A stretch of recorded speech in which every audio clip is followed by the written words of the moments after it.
നമസ്കാരം ഗൈസ്, എല്ലാവർക്കും തരംഗത്തിന്റെ പുതിയൊരു വീഡിയോയിലേക്ക് സ്വാഗതം. അപ്പം അന്നേരം നമുക്കറിയാം മാർക്കോ റിലീസായി. വൈൽഡ് ഫയറായിട്ടാണ് പോയിക്കൊണ്ടിരിക്കുന്നത്. തിയേറ്ററിലൊക്കെ ഹൗസ്ഫുള്ളാണ്. ടിക്കറ്റുകളൊന്നും ആർക്കും കിട്ടുന്നില്ല.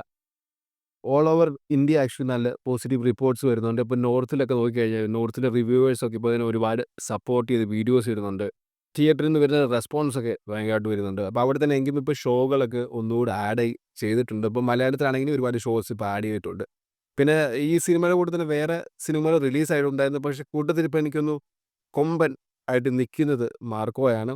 മാർക്കോയുടെ പെർ ഡേ കളക്ഷൻസ് ഏകദേശം 5 കോടിയുടെ അടുത്താണ് വന്നുകൊണ്ടിരിക്കുന്നത്. I mean world wide collections around ഒരു 10ൻ്റെ അടുത്താണ് ഓവറോൾ എല്ലാ ദിവസവും കിട്ടിക്കൊണ്ടിരിക്കുന്നത്. ഇപ്പം തന്നെ ഇപ്പോഴത്തെ കളക്ഷൻ്റെ റിപ്പോർട്ട് അനുസരിച്ച് ഐ മീൻ വേൾഡ് വൈഡ് കളക്ഷൻ്റെ ഒരു റിപ്പോർട്ട് വെച്ച് നോക്കിക്കഴിയുമ്പോൾ ആക്ച്വലി മാർക്കോയുടെ ബഡ്ജറ്റിൻ്റെ ഓൾറെഡി റിക്കവർ ചെയ്തിരിക്കുകയാണ്. കാര്യം മാർക്കോയുടെ ബഡ്ജറ്റ് ഏകദേശം 30 കോടിയായിരുന്നു. ഇപ്പം ഓൾറെഡി തന്നെ ഈ ഒരു ചിത്രം ഏകദേശം 32, 35 കോടിയുടെ അടുത്ത് കളക്ഷൻ നേടിയിട്ടുണ്ട്.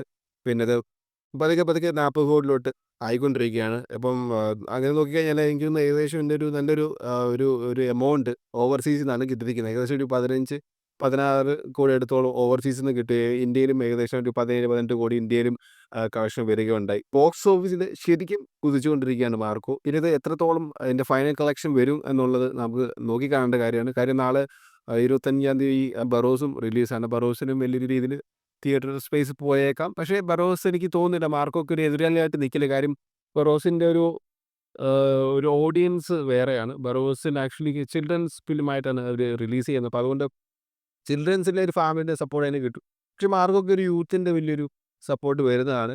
റൈഫിൾ ക്ലബ്ബ് ആക്ച്വലി മാർക്കോയും കൈൻഡ് ഓഫ് ആക്ഷൻ ജോണറിലാണ് വന്നത്. പക്ഷേ റൈഫിൾ ക്ലബിനെക്കാട്ടും കൂടുതൽ റൈഫിൾ ക്ലബിനൊക്കെ ഷാഡോ ചെയ്ത് പോയി മാർക്കോ ആണിപ്പോൾ കുതിച്ചുകൊണ്ടിരിക്കുന്നത് കളക്ഷൻ വൈസൊക്കെ. അപ്പോൾ എന്തായാലും ഇതിൻ്റെ ഫൈനൽ കളക്ഷൻ നോക്കേണ്ടി വരും. മലയാള സിനിമയിലെ ഏറ്റവും വലിയ ബ്ലോക്ക് ബസ്റ്റർ സിനിമ തന്നെയാണ് മാർക്കോ. പിന്നെ ഇന്ത്യയിൽ എനിക്ക് തോന്നുന്നു സർട്ടിഫിക്കറ്റ് കിട്ടിയ ബ്രൂട്ടൽ വയലൻസ് ഉള്ള സിനിമകൾ ഇപ്പം ആകെ ഇന്ത്യയിലുള്ളത് ഒന്ന് ആനിമൽ, ഒന്ന് കില്ലായിരുന്നു. പിന്നെ ഇപ്പോൾ മാർക്കോയാണ് വന്നിരിക്കുന്നത്. എനിക്ക് തോന്നുന്നു ഇതിൻ്റെ സെക്കൻഡ് പൊസിഷനിൽ കളക്ഷൻ വൈസ് മാർക്ക് വരും. ഫസ്റ്റ് പൊസിഷൻ വരാൻ ബുദ്ധിമുട്ടാണ്. കാരണം ആനിമലിൻ്റെ വേൾഡ് വൈഡ് കളക്ഷൻ 800 സംതിങ് കോടിയായിരുന്നു, 100 കോടി അടുത്തായിരുന്നു. അപ്പോൾ അത്ര എന്തായാലും മാർക്കോയ്ക്ക് വരില്ല. പക്ഷേ കില്ലിൻ്റെ കളക്ഷൻ റിപ്പോർട്ട് കളക്ഷൻ എന്തായാലും തകർക്കാൻ. കില്ലിൻ്റെ ഇന്ത്യൻ കളക്ഷൻ 40 crores ആയിരുന്നു. അതെന്തായാലും ക്രോസ് ചെയ്യും എന്നാണ് എൻ്റെ ഒരു വിശ്വാസം. ഓക്കെ ഗൈസ്, അപ്പോൾ എന്തായാലും ഫൈനൽ കളക്ഷന് വേണ്ടി വെയിറ്റ് ചെയ്യാം.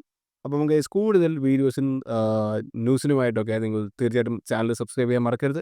നന്ദി, നമസ്കാരം.